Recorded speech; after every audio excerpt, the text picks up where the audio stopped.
মদ সঙ্গীন মদ গৌরব মদ মহাধন মদ নিস্তারক মদ ভাগ্য মদানন্দ নমস্তুতে। এই ভাগবত হচ্ছে আমার জীবনের মদ এক বন্ধু, একমাত্র বন্ধু।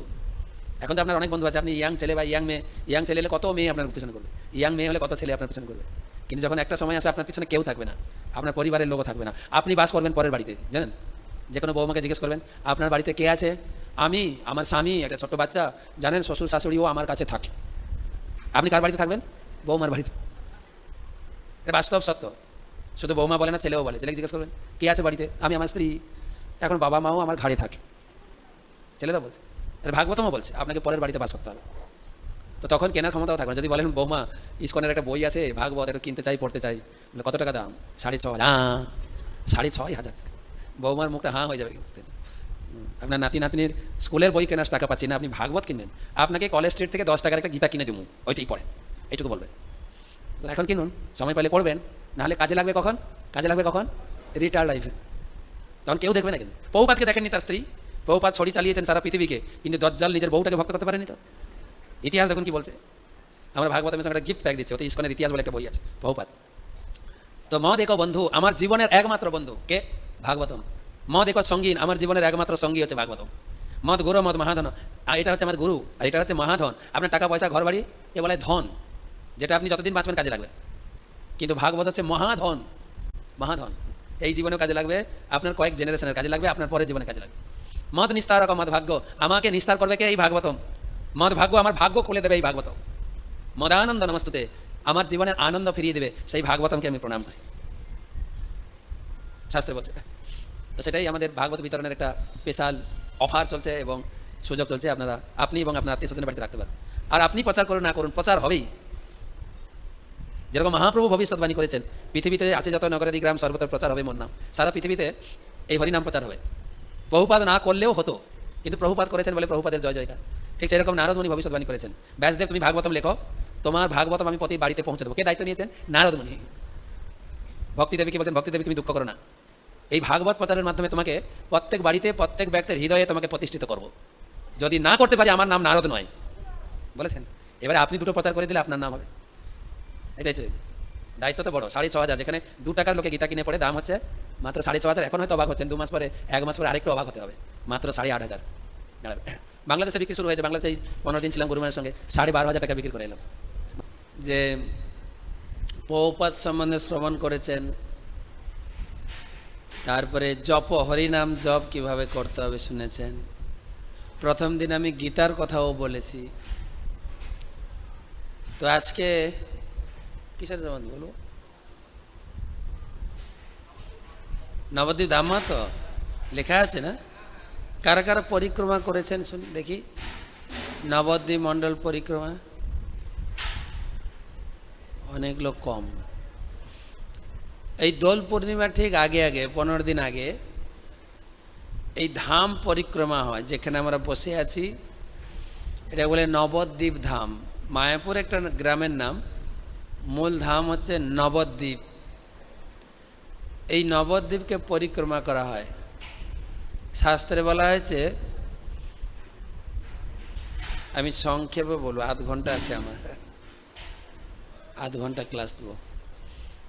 তো সকিতি আমাকে একটু যেতে হবে, এমসিএসে ব্যাস পূজা হচ্ছে, আধ ঘন্টা বলবো। হ্যাঁ, তো শাস্ত্রে বলা হয়েছে, কৃতে তু পুষ্করম তীর্থ। কৃতে মানে সত্যযুগ। সত্যযুগে ছিল পুষ্কর তীর্থ। পুষ্কর জানেন তো ভারতে কোথায়?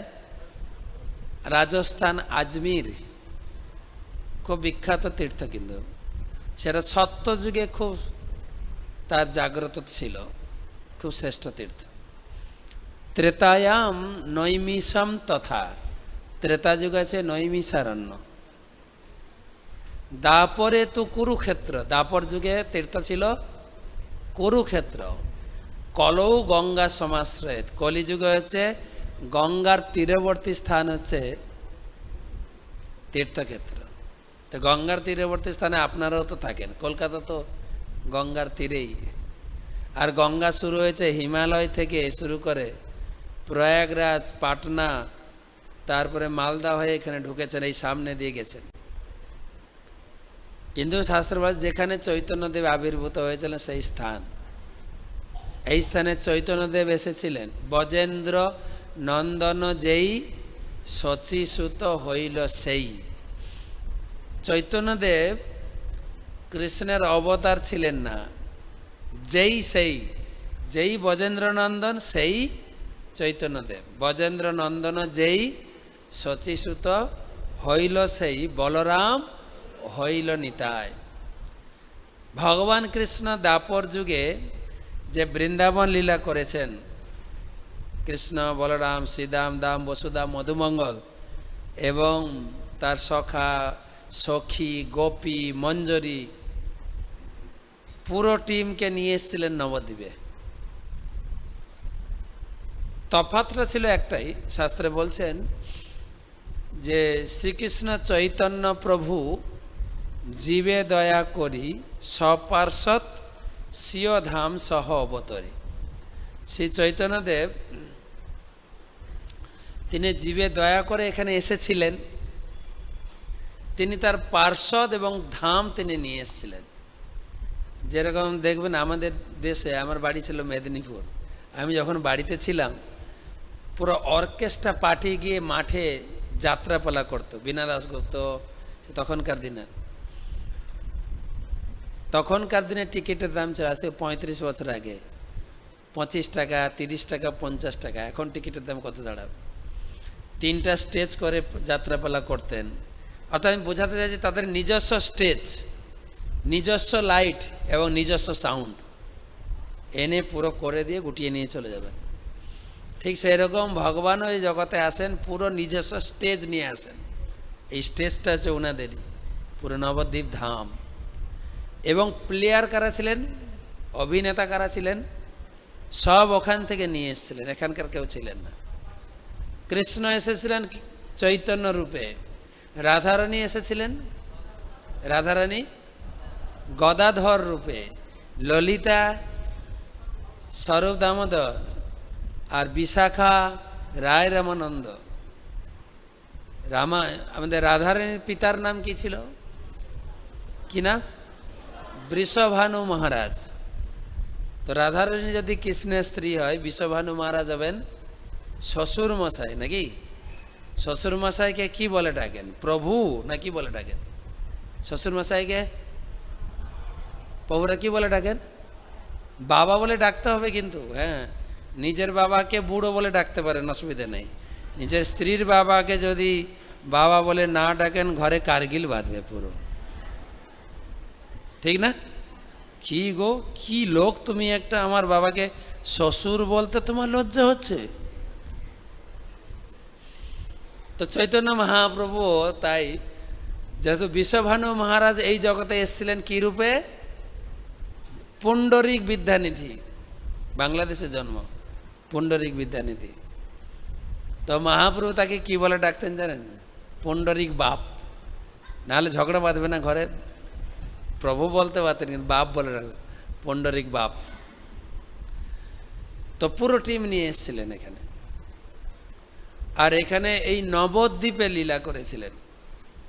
তো এক একটা দ্বীপ, 9টা দ্বীপ, নবদ্বীপ মানে 9টা দ্বীপ। দ্বীপ ইংরেজিতে বলে আইল্যান্ড, দ্বীপ।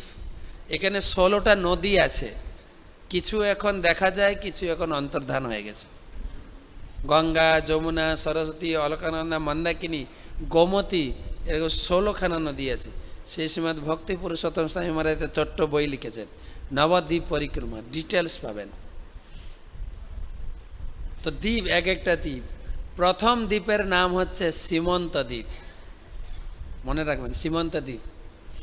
একবার সত্যযুগে কৈলাসে শিব ঠাকুর কৈলাসে বসে তিনি গৌরাঙ্গ নাম কীর্তন করছেন। গৌরাঙ্গ বলুন, গৌরাঙ্গ, গৌরাঙ্গ, গৌরাঙ্গ, গৌরাঙ্গ নাম কীর্তন করছেন আর নাচছেন। পার্বতী হাত জোড় করে গিয়ে বলছেন, প্রভু আপনি যে নাম কীর্তন করছেন গৌরাঙ্গ, আমি তো কোনোদিন এই নাম শুনি নাই। আর এই নাম খুব সুন্দর, কিন্তু আমি অনেক নাম আপনার শ্রীমুখ থেকে শুনেছি, কৃষ্ণ, মুকুন্দ, গোবিন্দ, জনার্দন, পুরুষোত্তম, হরি, কত নাম, কৃষ্ণের 78 নাম কত শুনেছি, কিন্তু গৌরাঙ্গ নাম তো সেই লিস্টের মধ্যে নেই। এ গৌরাঙ্গ কে? আর এই গৌরাঙ্গ নাম শুনে এত মধুর আনন্দ জাগছে মনে, আমার মনে হচ্ছে আগে যে নাম গিয়েছি কীর্তন করেছে ওগুলো সব ফিকে, ওগুলো বাদ দিয়ে এটাই গাইব। কে গৌরাঙ্গ বলো হো আমারে, দয়া করে তুমি বলো গৌরাঙ্গ কে। শিব বলছেন আচ্ছা বসো, এইখানে বসো। শিবের তো ঘর নেই, সবাইকে তিনি কৃপা করেন, সবাইকে তার শিবের যারা ভক্ত বড় বড় ধনী দালন বাড়ি, হ্যাঁ শিবের পিছনে দৌড়াচ্ছে, মা কৌশিকীর পিছনে দৌড়াচ্ছে। কৌশিকী পূজা গেল না বীরভূমে, কেষ্টদার এরিয়া, কৌশিকী পূজা খুব বিখ্যাত। তো সব পূজা করলে বড় বড় বাড়ি গাড়ি হবে, শিব ঠাকুর সবাইকে দিচ্ছেন, কিন্তু নিজের বাড়ি ঘর নেই। কোথায় থাকেন বাবাজি? শ্মশানে থাকেন, পন্ডস পাউডার কেনারও ক্ষমতা নেই, ছাই বর্ষ মেখে থাকেন। একদিন পার্বতী জিজ্ঞাসা করছেন, তুমি সবাইকে আশীর্বাদ করছো, তুমি কি একটা সেনকো গোল্ডের চেন পরতে পারো না? সেইটুকুও টাকা তোমার কাছে নাই, নাহলে অঞ্জলিতে যাও, অঞ্জলি ছাড়া তো পুজো হয় না, অঞ্জলির কাছে যাও। তো তার অনেক বড় হিস্ট্রি। যাই হোক, তিনি বলছেন, তো বলছে বসো, তোমাকে গৌরাঙ্গের কথা শোনাবো। ভগবান যুগে যুগে আসেন, গীতার 4th অধ্যায়ে ভগবান বলেছেন, যদা, একসঙ্গে বলি, যদা যদা হি ধর্মস্য গ্লানি ভবতি ভারত অভ্যুত্থানম অধর্মস্য তদাত্মানম সৃজামম পরিত্রাণায় সাধুনাম বিনাশায় দুষ্কৃতম ধর্ম সংস্থাপনার্থায় সম্ভবামি ওগে ওগে। ভগবান বলছেন আমি 3টি কাজের জন্য আসি, পরিত্রাণায় সাধুনাম ভক্তদেরকে আনন্দ দেওয়ার জন্য, বিনাশায় দুষ্কৃতম দুষ্কৃতীদের বিনাশ, আর ধর্ম সংস্থাপন। কিন্তু হে পার্বতী, কলিযুগে গৌরাঙ্গ মহাপ্রভু আসবেন, 2টো কাজ করবেন, 3 নম্বর কাজ করবেন না। বলে কি কাজ? না সাধুদেরকে পরিত্রাণ করবেন, ভক্তদেরকে রক্ষা করবেন, ধর্ম সংস্থাপন করবেন, অসুর বিনাশ করবেন না। পার্বতী জিজ্ঞাসা করছেন, তাহলে কলিযুগে কোনো অসুর থাকবে না? কলিযুগে কেউ অসুর নেই, অসুর আছে না নেই? অসুর, তাহলে কেন অসুর বিনাশ করবেন না? না আমরা হচ্ছে সবাই অসুর। শাস্ত্র বলছেন সত্যযুগে অসুর দেবতা 2টো আলাদা আলাদা লোকে বাস করতেন। আমরা শুনতাম না অসুররা এসে দেবতা লোক দখল করে নিয়েছে, শুনতাম না? তারপরে ত্রেতা যুগে অসুররা একটু কাছাকাছি চলে আসে, অসুররা বাস করতো শ্রীলঙ্কায়, আর ভক্তরা বাস করতো ভারতে। সত্য ত্রেতা। তারপরে দ্বাপর যুগে আরও কাছে, একটা পরিবারে পাণ্ডবরা ছিল ভক্ত, কৌরবরা ছিল অসুর, কত কাছে আসছে। কলিযুগে একই শরীরে আমরা, আমাদের ভিতরে ভক্ত গুণ আছে, আমাদের ভিতরে অসুর গুণ আছে। তো প্রভু কাকে মারবেন? যখন নিত্যানন্দ প্রভুকে জগাই মাথায় হিট করলেন, হিট কলসি দিয়ে মেরেছিলেন, তখন মহাপ্রভু সুদর্শনকে ডেকেছিলেন, আমার ভক্তকে তুই এত আঘাত করিস, তোদের কেটে ফেলব। নিত্যানন্দবাবু পা জড়িয়ে ধরে বললেন, প্রভু এই কেটে দেওয়া কাজটা তো এই লীলাতে নেই, ও আসার আগেই এই অনুষ্ঠান সূচি থেকে বাদ পড়ে গেছে, তা আপনি কি করে কাটবেন? কাটবেন কি করে?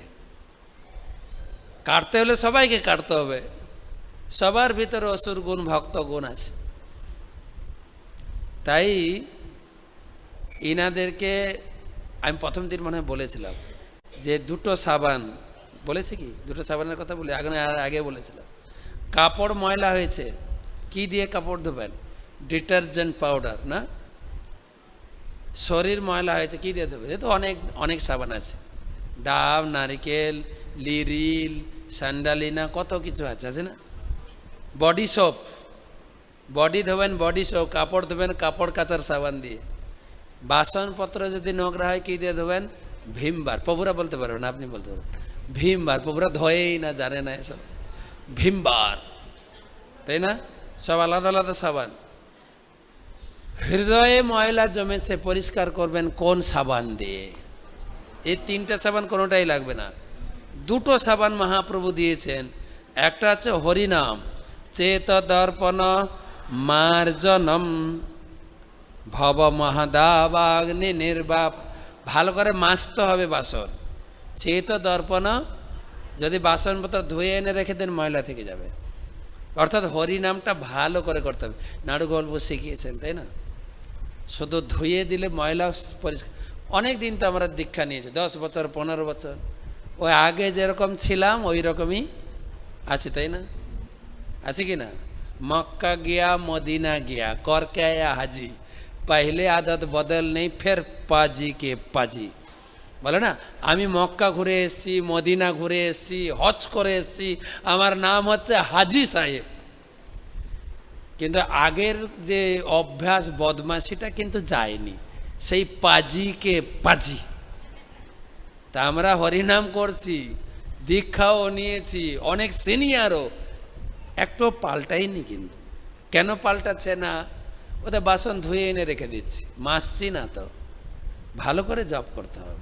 মহাপ্রভু বলেছেন, ইহা হইতে সর্বসিদ্ধি হইবে সবার। এই হরিনাম থেকে সব হবে। বসে একাগ্রতা সহকারে জপ করতে হবে। নাড়ু গল্প শিখিয়েছেন আপনি কীভাবে। আর নাহলে জপ ব্যাগটা নিয়ে সারা দুনিয়া ঘুরতে ঘুরতে, কি দিদি ক্যাম্পে গেছিলে না, রাম রাম হরে হরে, কি শুনলে? ওই একই কথাই সাধুরা বলে, রাম রাম হরে হরে। গল্প করছি আর হরিনাম জপ করছি, গল্প করছি মোবাইলে, গল্প করছি, তাই না? কি করে হরিনাম হবে? চেত দর্পণ হওয়ার জন্য আকুল সহকারে। 6ষ্ঠ অধ্যায় ভগবদ্গীতা ভগবান বলেছেন কিভাবে বসতে হবে, কিভাবে জপ করতে হবে, কিভাবে নিঃশ্বাস নিতে হবে, কোন দিকে তাকাবো, সব ডিটেলস বলেছেন।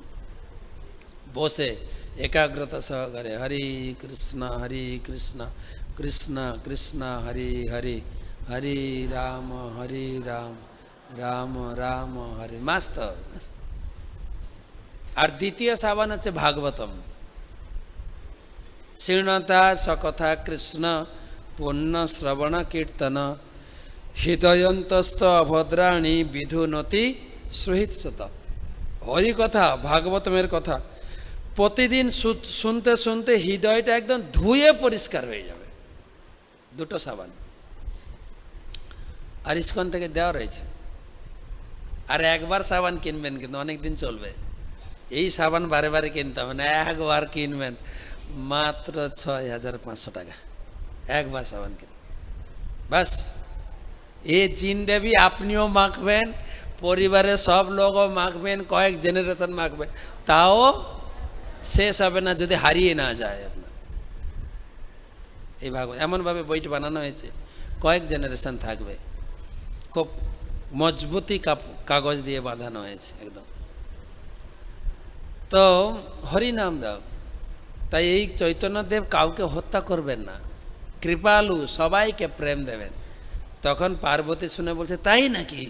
তাহলে আমি যাই একটু নবদ্বীপে গিয়ে একটু ধ্যান করি, তুমি আমাকে দীক্ষা দাও, মন্ত্র দাও। তাই প্রভুর কাছ থেকে মন্ত্র নিয়ে চলে এলেন নবদ্বীপে পার্বতী। এসে সোজা হয়ে বসলেন একটু সোজা হয়ে, খেয়েছেন তো অনেক আগে, বসেন একদম। বসে গৌরাঙ্গ মহাপ্রভু যে মন্ত্র দিয়েছেন সেই মন্ত্র ধ্যান করছেন। গৌরাঙ্গ বলুন, গৌরাঙ্গ গৌরাঙ্গ গৌরাঙ্গ গৌরাঙ্গ গৌরাঙ্গ গৌরাঙ্গ গৌরাঙ্গ গৌরাঙ্গ গৌরাঙ্গ গৌরাঙ্গ।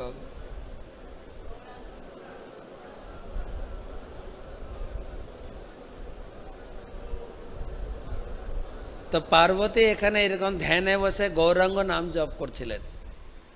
মহাপ্রভু তার সামনে এলেন, দর্শন দিলেন। তখন তো সত্যযুগ, মহাপ্রভু এসেন তো কলিযুগ। দর্শন দিলেন, বলছে, দেবী তুমি এখানে কি করছো? বলছে, প্রভু আমি খুব অভাগিনী, দুর্ভাগিনী। বলছে, কেন? বলছেন, শাস্ত্রে বলছে, যাহা কৃষ্ণ তাহা নাই মায়ার অধিকার, কৃষ্ণ সূর্যচম মায়া হয় অন্ধকার।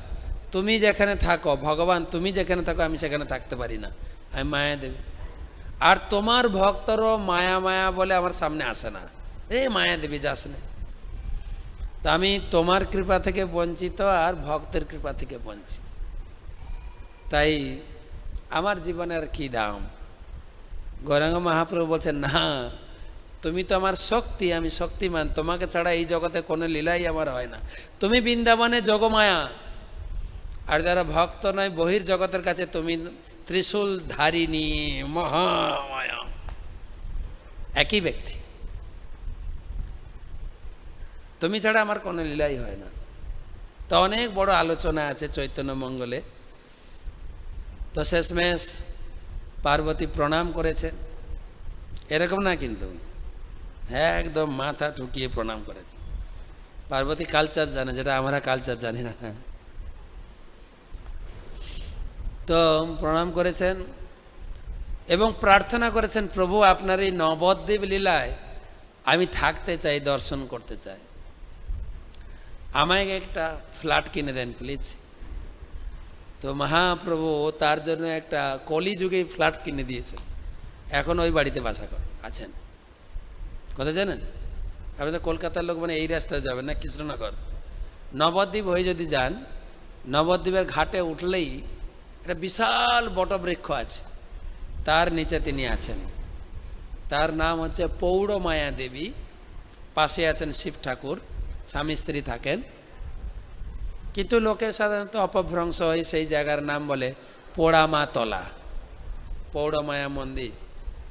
আমার গুরু মহারাজ বলেন, এখানে মায়াপুরে এলে নবদ্বীপ যাবে, পৌড়মায়া দেবীকে প্রণাম করে আসবে। তাকে প্রণাম করলে তিনি গৌর ভক্তি দান করবেন তোমাকে। তো তারপরে গৌরাঙ্গ মহাপ্রভু চরণে ধুলে নিয়ে তিনি মায়ের যে সিঁদুর পরেছেন সিঁথিতে লাগিয়েছেন। সংস্কৃতে এই সিঁথিকে বলে সীমন্তী, সীমন্ত বা সীমন্ত, সেই জন্য সেই পার্বতীর নাম সীমন্তিনী মাতা। পার্বতী এই নবদ্বীপের ধুলি কৌটা করে নিয়ে গেছেন, প্রতিদিন পরেন।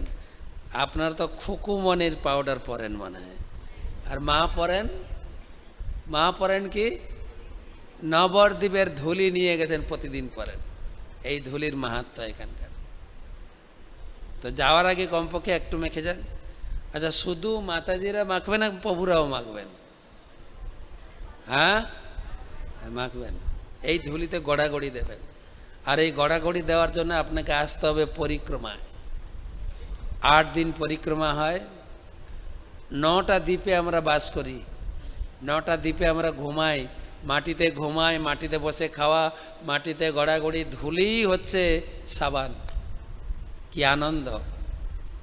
কয়েক হাজার লোক। এবছর তো নতুন, এবারে 3 বছর পরে মনে হবে কয়েক হাজার লোক আসবে। সম্ভবত 2-3টা পার্টি বানাতে হবে আমাদের। প্রচুর লোক আসেন রাশিয়া থেকে, আমেরিকা থেকে। এই পরিক্রমার জন্য আসতে কয়েক লাখ টাকা খরচা করতে হয়, বিমান ভাড়া, ঘর ভাড়া। আর আপনাদের জন্য মাত্র কত 1-1.5 হাজার টাকা, তাই তো নাকি? 1200 টাকা ছিল। এই পরিক্রমা করবেন জীবনে একবার। সেই দ্বীপের নাম সীমন্ত দ্বীপ, যেহেতু সীমন্তে তিনি ধুলি লাগিয়েছিলেন। আর পার্বতী মাতার নাম সীমন্তিনী মাতা। তো ওখানে অনেক জায়গায় আছে দর্শন করার। জগন্নাথ মন্দির, অভিন্ন রাজাপুর, পুরী থেকে এসে জগন্নাথ দেব চলে এসেছেন। তারপরে জলঙ্গি পেরিয়ে আমরা যাব গদ্রুম দ্বীপ। গদ্রুম দ্বীপে ইন্দ্র তপস্যা করেছিলেন। ইন্দ্র জানেন, ভগবান কৃষ্ণের চরণে তিনি অপরাধ করেছিলেন। 7 দিন টানা বৃষ্টি দিয়েছিলেন। কেননা কৃষ্ণ এসেছেন ধর্ম প্রতিষ্ঠা করার জন্য। আর তার নিজের ধর্মটা কি? কৃষ্ণের পূজা করা।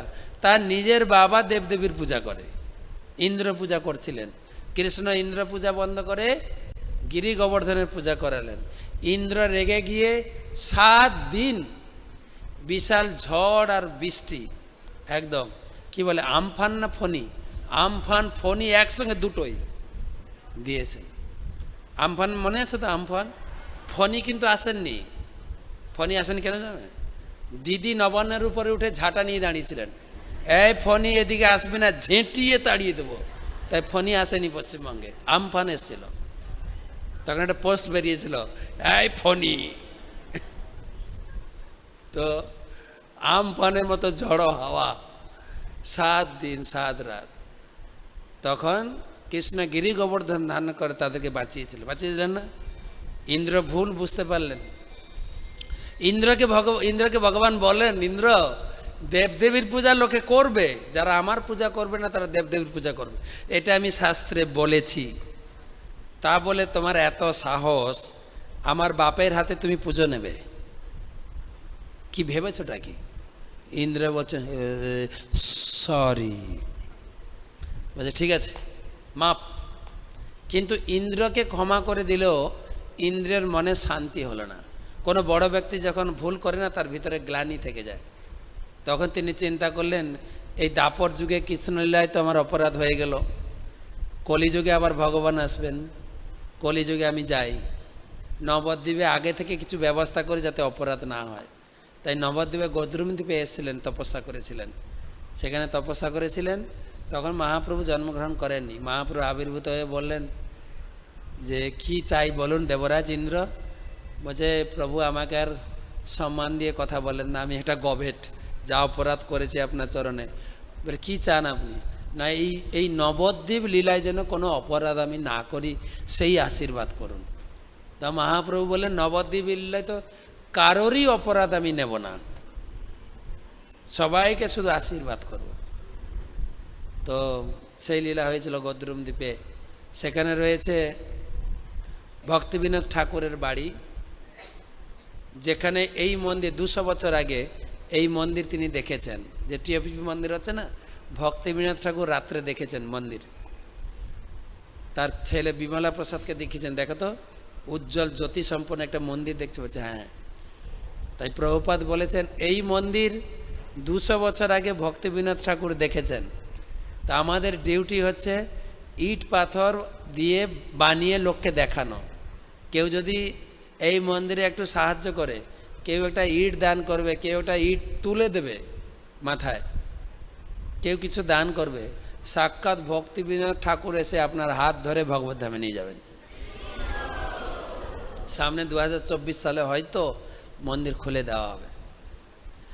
সারা ভাগবতমের যে বর্ণনা, 14 ভুবনের বর্ণনা, এখন ভাগবত কিনবেন তখন শুধু ভিতরে ঢুকবেন, ওই প্রদর্শনী দেখলেই পুরো ভাগবত আপনার উপলব্ধি হয়ে যাবে। এইভাবে তৈরি হচ্ছে মন্দিরটা। তো গেছেন তো, দর্শন করতে গেছেন না? এবারে যাননি? সময় থাকলে যাবেন। তারপরে ভক্তিবিনোদ ঠাকুরের বাড়ি নরসিংহপল্লী, দেবপল্লী, হরিহর ক্ষেত্র, অনেকগুলো আছে। সাক্ষাৎ নরসিংহদেব অহবিলম থেকে এখানে এসে বাস করছে। তারপরে মধ্যদ্বীপ, যেখানে ব্রহ্মার প্রথম ঋষি 7 জন, অত্রি, পুলহ, পুলস্ত, বৈশিষ্ট্য, এই যে 7 জন ঋষি, তারা জন্মগ্রহণ করে ব্রহ্মাকে জিজ্ঞাসা করলেন কোথায় গিয়ে তপস্যা করলে তাড়াতাড়ি ভগবানকে পাবো। ব্রহ্মা বলেন নবদ্বীপে যাও। তারা নবদ্বীপে ওইখানে এসে তপস্যা করেছিলেন সত্যযুগে। তখন এই মধ্যাহ্ন সময় গৌরাঙ্গ মহাপ্রভু তাদের সামনে আবির্ভূত হয়েছিল, মধ্যাহ্ন সূর্যের মতো জ্যোতির্ময়। সেই জন্য সেই দ্বীপের নাম মধ্যদ্বীপ। ওখানে আছেন হংসবাহন শিব আর নৈমিষারণ্য। হংসবাহন শিবের কথা মনে পড়ে না? যেখানে প্রথম দিন বলেছিলাম শিব এসেছিলেন কিসের উপরে? হাঁসের উপরে এসে ওখানে বসে ভাগবত কথা শুনছিলেন। তারপরে নৌকা আমরা গঙ্গা পেরিয়ে যাব কোলদ্বীপ। কোলদ্বীপ হচ্ছে কোল ভগবানের আবির্ভাব স্থান, বরাহ। তারপরে জহ্নদ্বীপ, জহ্নমণি তপস্যা করছিলেন, যে জহ্নমণি পুরো গঙ্গাকে পান করে নিয়েছিলেন। গঙ্গার কন্যা, গঙ্গা হচ্ছে জহ্নমণির কন্যা, তাই তার নাম জাহ্নবী। তারপরে ঋতুদ্বীপ, ঋতুদ্বীপ 6 ঋতু বলে না, 6 ঋতু, গ্রীষ্ম, বর্ষা, শরৎ। এখন শরৎ চলছে মনে হয়, শরৎ চলছে না? এই 6 ঋতু যেরকম গঙ্গা জল, গঙ্গার মূর্তি আছে তো, সেরকম ঋতুরও মূর্তি আছে। 6 ঋতু বসে মিটিং করছেন। নিমাই তখন জন্মগ্রহণ করেনি, মায়ের গর্ভে আছেন। 6 ঋতু মিটিং করছেন। যে প্রথম হচ্ছে গ্রীষ্ম, আলোচনা হচ্ছে কোন ঋতুতে আমাদের প্রভু জন্মগ্রহণ করবেন। গ্রীষ্ম বলছে আমার ঋতুতে, আমার ঋতুতে তিনি আসবেন, একদম রাস্তাঘাট একদম শুকনো পরিষ্কার, হ্যাঁ, সেই ঋতুতে তিনি আসবেন। একটু একটু আম পাকবে, হ্যাঁ, খুব ভালো লাগবে কিন্তু ওখানে আসবে। বর্ষা বলছেন তৎ, গ্রীষ্মের পচা ঘামের দুর্গন্ধ, ছি, ওই সময় আসে নাকি? বর্ষা, বর্ষা যখন আসবে সারা সমাজ হরা ভরা হয়ে যাবে, সবুজে পরিপূর্ণ হয়ে যাবে। হ্যাঁ, মাঠে লাগবে ধান, সব চাষিদের মধ্যে আনন্দের ঢেউ। শরৎ বলছে দেখ বর্ষার প্যাচ প্যাচে গন্ধ না, শরতে আসবে, এসেছে শরৎ হিমের পরশ আছে না, বলেন শরতে আসবে। এই নিয়ে সবাই নিজেরাই নিজের ঋতুকে টানছেন। ঋতুরাজকে বসন্ত বলছে থামো থামো থামো থামো, আমরা চাইলেও প্রভু আসবেন না, আমাদের ইচ্ছাতে প্রভু জন্মগ্রহণ করবেন না। যেরকম আমাদের বাচ্চা এখন জন্মগ্রহণ করে কার ইচ্ছায় বলেন তো? ডাক্তারের ইচ্ছায়। ডাক্তারের ইচ্ছায়। মা যদি বলে না আমি সার কাটবো না, আমার স্বাভাবিক প্রসবটা হোক, ডাক্তার ছেড়ে দেবে নাকি? ও এত টাকা খরচা করে পড়েছে, সঙ্গে সঙ্গে বললে মরবি, তুই মরবি, তোর বাচ্চাটাও মরবে, তাড়াতাড়ি কাটো। ও ডাক্তারের ইচ্ছাতে হচ্ছে বাচ্চারা। ও ছেলে বাচ্চা পেটে আসার সময় ডাক্তার বলে দিচ্ছে এত তারিখে তোমার বাচ্চার জন্মগ্রহণ কর, বলছে না? তো আমরা জন্মেছি ডাক্তারের ইচ্ছা, এখন মায়ের ইচ্ছাও হচ্ছে আজকে একটা ভালো তিথি আছে, ডাক্তারবাবু আজকে কেটে দেন না। বাবা মার ইচ্ছাও হচ্ছে, অনেকে হচ্ছে না, আমি শুনছি। তো আমাদের জন্ম হয়েছে বাবা মার ইচ্ছা কি ডাক্তারের ইচ্ছায়, কিন্তু তিনি তো সাক্ষাৎ ভগবান, তিনি তো আমাদের ইচ্ছাতে জন্মগ্রহণ করবেন না। তিনি কার ইচ্ছায় জন্মগ্রহণ করবেন? তিনার ইচ্ছায়। তা আমরা ঝগড়া করে লাভ নেই ভাই, একটা কাজ করো, তিনি যখন জন্মগ্রহণ করবেন আমরা 6 ঋতু আবির্ভূত হয়ে তাকে বন্দনা করব, পূজা করব আর ওয়েলকাম জানাবো, হরিবল। তাই দেখবেন এই গৌর পূর্ণিমাতে প্রভুর জন্মদিনে ওই সময় 6 ঋতুর স্পর্শ পাবেন। একটু গরম, একটু ঠান্ডা, 2-4 পশলা বৃষ্টি উঁকি দিয়ে যাবে, একটু আসবেই, 6 জনই আসেন ওই সময়। ঋতুদ্বীপ, তারপরে আছেন ওই ঋতুদ্বীপে আরও আছে চম্পাহাটি, সমুদ্রগড়, রাধাকুণ্ড, শ্যামকুণ্ড, বিদ্যানগর যেখানে মহাপ্রভু যেতেন বিদ্যা অভ্যাস করতে, পড়াশোনা করতে গিয়ে একদিন, এখন তো আমরা প্লাস্টিক পেন ব্যবহার করছি না, তখন কি পেন ব্যবহার করতো? কাঠের। মহাপ্রভু নিমায় একদিন পেনটা পুঁতে দিয়েছেন মাটিতে, সেই পেন থেকে গাছ হয়ে গেছে, এখনও সেই গাছ আছে বিদ্যানগরে, কলম গাছ বলে। ভক্তরা আলিঙ্গন করে গড়াগড়ি দেয়, ধুলি মাখে, খুব আনন্দ হয়। তারপরে যাব মদদ্রুম দ্বীপ। মদ মানে আনন্দ। ভগবান রামচন্দ্র 14 বছর বনবাস করতে করতে ওইখানে এসেছিলেন, এসে হাসছিলেন। মা সীতা দেবী বলছেন প্রভু হাসছেন কেন, কিসের আনন্দ? বলছো যে গাই চড়ছে না, গাই বছর দেখছো, এখন তো আমাদের অযোধ্যায় নাটক হচ্ছে, আমাদের দাপর যুগে বৃন্দাবনে আসতে হবে আর আমি গাই চড়াবো, দেখে না মনে পড়ে গেল। আর শুধু তাই না, এখানে দাঁড়িয়ে আছি, এটা হচ্ছে নবদ্বীপ ধাম। কলিযুগে আমাদের নাটকটা হবে কোথায়? এই নবদ্বীপে। তুমি আসবে বিষ্ণুপ্রিয়া রূপে, আমি আসবো নিমাই রূপে, তোমাকে আবার বিধি মতো আমি বিয়ে করব, বিয়ে করার পরে ছেড়ে দিয়ে সন্ন্যাস নিয়ে পালিয়ে যাব। তো সীতা দেবী জিজ্ঞাসা করতেন যদি সন্ন্যাস নেবে আগে থেকে জানো, বিয়ে করবে কেন? তো ওটাই তো মজাদার, ওইটা শেখানোর জন্য আমি আসবো। তো সেই মদদ্রুম দ্বীপ, খুব আনন্দরস কথা হয়েছিল। তারপরে রুদ্রদ্বীপে রুদ্র তপস্যা করেছিলেন। শুধু মনটাকে নিয়ে যাবেন এক একটা দ্বীপে। প্রথম দ্বীপ আপনি বসে থাকবেন, আপনার মনটা যাবে। প্রথম দ্বীপ যারা পরিক্রমা করে তারা জানেন, প্রথম দ্বীপ সীমন্ত দ্বীপ, গদ্রুম দ্বীপ, মধ্যদ্বীপ, কলদ্বীপ, জন্মদ্বীপ, ঋতুদ্বীপ, মদদ্রুম দ্বীপ, রুদ্রদ্বীপ। লাস্ট দ্বীপ হচ্ছে অন্তর্দ্বীপ, যেখানে আমরা বসে আছি। অন্তর্দ্বীপের মেন জায়গা হচ্ছে যোগপীঠ। যোগপীঠ, যোগ মানে হচ্ছে ভগবান উপর থেকে অবতরণ হয়ে এই ভূমিতে যোগ দিয়েছেন, যোগ যোগ বলে না, সেই জন্য যোগপীঠ বলে। আর অভিন্ন রাসস্থলী, এবং বলা হয়েছে সাক্ষাৎ মথুরা, যেখানে কৃষ্ণ জন্মগ্রহণ করেছিলেন। আর সেখানে অন্তর্দ্বীপ কেন নাম হলো তারও কাহিনী আছে। ব্রহ্মাও অপরাধ করেছিলেন ভগবানের চরণে, দাপলীলা মনে আছে? ভগবান ব্রহ্মা বুঝতে পারছিলেন না এই কৃষ্ণই কিসে ভগবান, তাকে পরীক্ষা করার জন্য তার গোপ সখাকে হরণ করেছিলেন। আর পরবর্তীকালে তিনি ক্ষমা চেয়েছেন, ভুল হয়ে গেছে, ব্রহ্মাকে ক্ষমা করে দিয়েছেন। কিন্তু ব্রহ্মার মনেও অন্তর্গ্লানিটা গেল না, আমি এত বড় ভুল করতে পারলাম। তো ব্রহ্মা চলে এলেন ইন্দ্রের মতো। ব্রহ্মা এসে সেই দ্বীপে ধ্যান করলেন, তপস্যা করলেন। তখন ভগবান আবির্ভূত হলেন, যে পিতামহ ব্রহ্মা আপনি এখানে কেন? বলছে প্রভু আপনি এত বড় সম্মান আর করবেন না, আমি যে ভুল করেছি দাপর লীলায় সেইটা আমার অন্তর থেকে আর যাচ্ছে না, আমি এত বড় ভুল করতে পারলাম। কৃষ্ণ বললে, মহাপ্রভু বললেন আমি তো আপনাকে ক্ষমা করে দিয়েছি। বলছে আপনি মহানতা, আপনি ক্ষমা করে দিয়েছেন, কিন্তু এ অপরাধী ক্ষমার যোগ্য না। বলছে কী চান? বলছে এই পদ পজিশনের জন্য ভুলটা হয়। যার যত বড় পদ তত বড় ব বসান, পদের সামনে ব বসালে কি হবে? বিপদ। আমাদের গুরুদেব শ্রীমৎ সুভক স্বামী গুরু মহারাজ বলেন, চলতে চলতে যদি হোঁচট কাজ পাটা ছিঁড়ে যাবে, যদি 1 তলা থেকে পড়িস হাড় গোড় ভাঙবে, 10 তলা থেকে পড়িস খুঁজেই পাওয়া যাবে না তোকে। যার যত বড় পথ তার তত বড় বিপদ। আমরা বর্তমান খুব অভ্যাস হয়ে গেছে না, যে ঘটনা সব দেখছি, এত বড় ব্যক্তি, হ্যাঁ, তার কি বিপদ। তো সেই জন্য আমার বড় পথ, একটা কাজ করেন প্রভু, আমাকে পথ থেকে হাঁটিয়ে দিন, আমাকে একদম নিচু কুলে জন্ম দিন। মহাপ্রভু বলেন ঠিক আছে, নবদ্বীপ লীলায় একজন প্লেয়ার আমার লাগবে, অভিনেতা লাগবে, সেটা আপনাকে কাজে লাগাবো।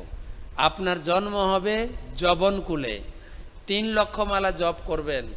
আর নাম জপ করতে গেলে যে কত গঞ্জনা, কত শাস্তি ভোগ করতে হয় আপনি দেখাবেন। নাম জপ করতে গেলে কত সহ্য করতে হয়। আপনি 16 মালা জপ করেন, পাড়া পড়শি কটুক্তি করে, হ্যাঁ বড় ভক্ত হয়ে যায়, হরে কৃষ্ণ হরে কৃষ্ণ হরে কৃষ্ণ।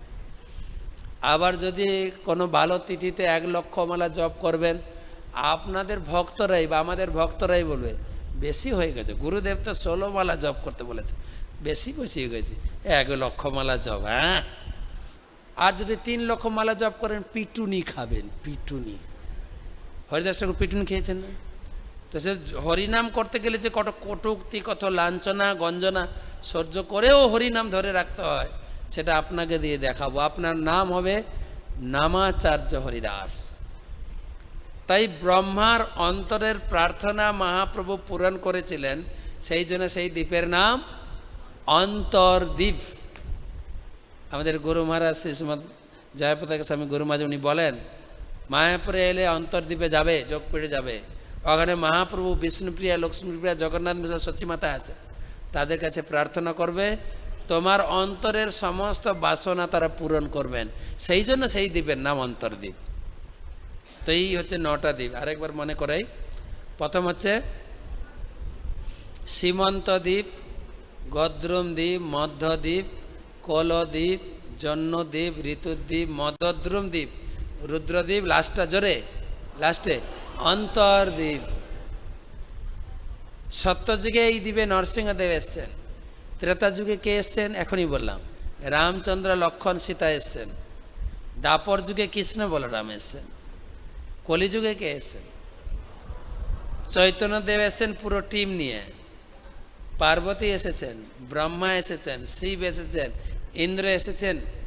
এবং নিমাই যখন মায়ের গর্ভে ছিলেন, রাত্রে সমস্ত দেবদেবীরা আসে নিমা সচিমার গর্ভ বন্দনা করতেন, পূজা করতেন।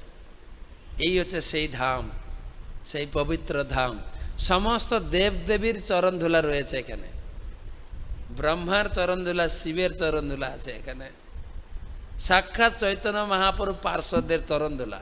সেই জন্য প্রতি বছর গঙ্গা একবার আসে এই চরণধুলাকে ধোয়ার জন্য, বয়ে নিয়ে যাওয়ার জন্য। বন্যার নাম করে ঢুকে যায়, চরণধুলায় মাথায় মাখার জন্য গঙ্গা দেবী প্রতি বছর আসে। জাগ্রত গঙ্গা এই গঙ্গা। তো এই ধামে আপনারা 3 দিন থাকলেন। 3 দিন শাস্ত্রে কি বলেছেন যে 100 বর্ষে সপ্ত তীর্থে মিলে যাহা ভাই। আপনি যদি 100 বছর বাঁচেন, 100 বছর ধরে তীর্থ ভ্রমণ করেন, 7টা মুক্তি তীর্থ আছে, গয়া, কাঞ্চি, কাশী, হরিদ্বার, দ্বারাবতী, এগুলো রয়েছে। কটা? 7টা। 100 বছর যদি আপনি ঘুরেন, শুধু ঘুরবেন, যা পুণ্য অর্জন করবেন, নবদ্বীপে 1 রাত্রে বসে তাহা পায়। আর এক রাত নয়, আপনার কয় রাত? 3 রাত। বাপ, এ মহাপ্রভুর বিশেষ কৃপা, নাহলে হয় না। সবাই তো আসতে পারেননি। তো ক্যাম্পে অবশ্যই আসবেন, শুধু ক্যাম্পে না, মাঝে মাঝে ফাঁকা টাইম পেলে আসবেন, এখানে থেকে যাবেন। আপনাদের জন্যই বিল্ডিং বানানো আছে, আসবেন, থাকবেন। আপনাদের যে প্রচারক আছে, মঙ্গল গোবিন্দ প্রভু আছে, সুকৃতি প্রভু আছেন, তাদের ইনফর্ম করে আসবেন, আপনাদের জন্যই ব্যবস্থা। শুধু জীবনে পুণ্য অর্জন করে যান, পুণ্য অর্জন। এই ধাম রাধারানী বানিয়েছেন, বৃন্দাবন ধাম কৃষ্ণ বানিয়েছেন। সুতরাং এই অহোভাগ্য আমাদের। এরকম জায়গায় শিল প্রভুপাদ তিনি ইস্কনের মুখ্য কেন্দ্র, হেডকোয়ার্টার করেছেন, যেখানে সারা বিশ্বের মানুষ আসবেন। প্রভুপাদের সেই ইচ্ছা ছিল। তো আপনারা সেই 3 দিন বহুত আশীর্বাদ, করুণা, কৃপা লাভ করে যাচ্ছেন। আমার গুরুদেব বলেন, তুমি কতটা আনন্দ পাচ্ছ ভক্তি করে বা মায়াপুর ঘুরে, সেটা বড় বিচার্য নয়। সেই আনন্দ কতজনের সঙ্গে তুমি শেয়ার করছো, কতজনকে তুমি বিতরণ করছো। এখান থেকে ফিরে গিয়ে আপনারা এই নবদ্বীপের কথা বলবেন, শোনাবেন, গীতা কোর্সের কথা প্রচার করবেন। আমাদের দায়িত্ব। দিদি তার দল বাড়াচ্ছে, দাদা তার দল বাড়াচ্ছে, আমরা আমাদের দল বাড়াবো না কেন? কথাটা ঠিকই না? কালকে এক ভদ্রমহিলা দেখালো রাত্রি 9:30টায়, কলকাতা থেকে এসেছিলেন। উনি এসেছিলেন গড়িয়া থেকে। তা আমাদের গীতা করছে না, আলাদা। তো বলছিলেন, কথা বলতে বলতে প্রসঙ্গ এসে গেল, তাদের এক ফ্যামিলি থাকে বোলপুর আর ইনা থেকে কলকাতায়। আমি তখন ধরলাম, বোলপুর আর কলকাতাকে নিয়ে পশ্চিমবঙ্গে ঝামেলা এখন চলছে, তাই না? একজন কলকাতার, পার্থদা আর কেষ্টদা, 2 দাদা। বলতে বলতে কথা আসলো যে ভোটের সময় আমাদেরকে 500 টাকা করে দিয়েছে তৃণমূল ভোট দেওয়ার জন্য। আমরা ভোট দিইনি, 500 টাকা নিয়েছি। তো আমার প্রশ্ন হচ্ছে, তারা টাকা পয়সা দিয়ে লোক বাড়াচ্ছে, আপনিও চাইলে বাড়াতে পারেন, অসুবিধা কোথায়? তারা চালাচ্ছে অন্যায় পথে, কিন্তু আমরা যেই পথে চলছে, মহাপ্রভু চেয়েছেন যারে দেখো তারে কহ কৃষ্ণ পদে। সঠিক পথে লোককে আনার জন্য যদি পয়সা খরচা করতে হয়, খরচা করবেন, অসুবিধা কোথায়? ছিল ভক্তি সিদ্ধান্ত সরস্বতী ঠাকুর কি বলতেন জানেন?